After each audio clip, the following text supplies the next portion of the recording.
Selamat siang pemirsa IDEX Channel, kembali berjumpa dalam IDEX First Session Closing. Sejumlah informasi dari dunia ekonomi dan bisnis akan kami sajikan untuk Anda.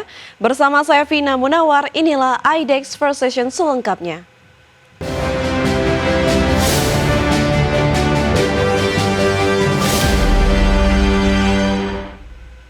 Kita ke informasi pertama pemirsa.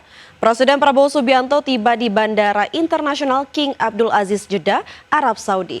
Kunjungan ini merupakan bagian dari lawatan resmi kenegaraan untuk memperkuat hubungan bilateral antara Indonesia dan Arab Saudi.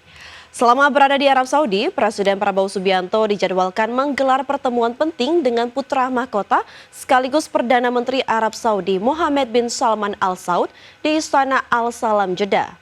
Dalam pertemuan tersebut, sejumlah isu strategis akan dibahas, antara lain peningkatan kerjasama di bidang ekonomi dan investasi, perlindungan warga negara Indonesia di Arab Saudi, serta peningkatan pelayanan bagi jemaah haji Indonesia. Presiden Prabowo juga akan menyampaikan apresiasi kepada pemerintah Arab Saudi atas penyelenggaraan Haji 2025 yang dinilai semakin baik, serta menjajaki kemungkinan peningkatan kuota haji di masa depan.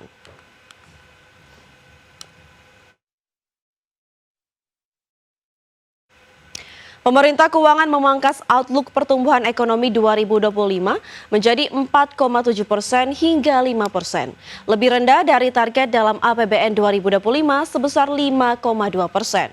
Untuk menjaga pertumbuhan ekonomi 5%, pemerintah akan berupaya memberikan beberapa stimulus dan akselerasi belanja, terutama untuk program prioritas.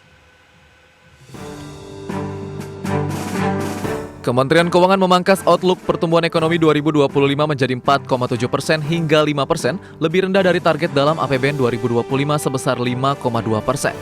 Batas bawah outlook pertumbuhan ekonomi 4,7% pada tahun ini menyesuaikan dengan proyeksi lembaga internasional seperti Bank Dunia dan International Monetary Fund yang memperkirakan pertumbuhan ekonomi Indonesia tahun ini hanya akan mencapai 4,7%. Menteri Keuangan Sri Mulyani Indrawati mengungkapkan, untuk menjaga pertumbuhan ekonomi 5% tahun ini, pemerintah akan berupaya memberikan beberapa stimulus dan akselerasi belanja, terutama untuk program prioritas di tengah dinamika global yang penuh ketidakpastian. Selain itu, instrumen fiskal juga menjadi salah satu andalan untuk melakukan counter-cyclical program-program unggulan seperti makan bergizi gratis dan berbagai program yang memiliki multiplier effect bagi perekonomian. Pertumbuhan ekonomi 2025 pada kisaran 4,7 hingga 5,0 untuk semester kedua, terus menjadi salah satu andalan untuk melakukan counter cyclical. Program-program unggulan seperti MBG, FLPP Perumahan, Koperasi Merah Putih, Sekolah Rakyat itu semuanya yang memiliki multiplier effect, semuanya akan mulai berjalan di semester kedua. Sri Mulyani memproyeksikan pertumbuhan ekonomi semester pertama 2025 masih kisaran 5% dengan estimasi prediksi lembaga internasional 4,7%. Kinerja perekonomian kuartal 2 akan didorong melanjutkan tren positif kuartal pertama 2025 melalui dukungan berbagai stimulus untuk menjaga daya beli dan stabilitas ekonomi. Jakarta, Tim Liputan IDX Channel. Pemirsa, Bank Indonesia memastikan akan menjaga pergerakan nilai tukar rupiah agar tidak melebihi 16.500 per dolar Amerika Serikat pada tahun ini dan 2026 mendatang. Dalam rapat kerja dengan Badan Anggaran DPR RI, Gubernur Bank Indonesia Peri Warjio mengungkapkan BI terus melakukan upaya menjaga stabilitas nilai tukar rupiah dengan melakukan intervensi. Tidak hanya di pasar dalam negeri, tetapi juga di pasar luar negeri, yakni melalui pasar offshore non-delivery forward. Dari upaya ini, BI berhasil memperkuat nilai tukar rupiah dari 16.900 per dolar Amerika Serikat menjadi 16.100 per dolar Amerika Serikat. Peri memastikan BI akan terus mengedepankan strategi intervensi ini. Saat ini, Bank Indonesia melihat dolar Amerika Serikat masih cukup stabil. Namun demikian, BI memastikan akan tetap menjaga pergerakan rupiah.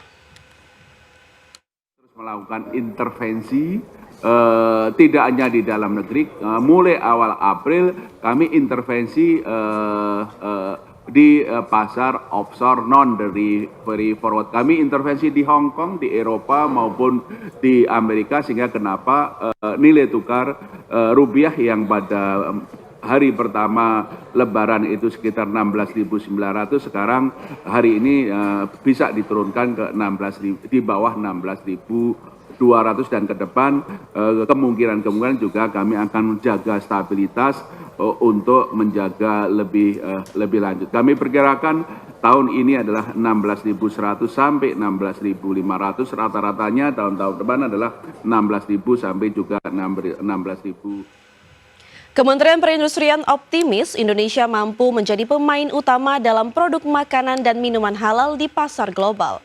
Hal ini ditandai dengan jumlah kerjasama industri tanah air dengan perusahaan Jepang untuk memperkuat industri makin halal.